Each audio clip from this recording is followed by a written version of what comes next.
In Part Toolkit, you have more options how to define fixture assemblies.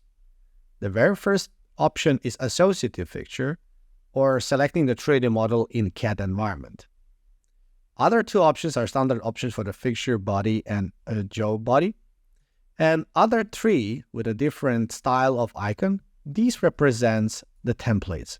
Templates for vise, chuck, and collet chuck. Just drag and drop to your table.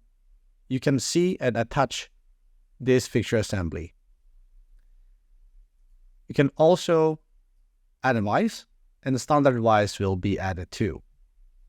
If specific fixture assembly has an axis, it will be displayed the quick axis, where you can open this jaw.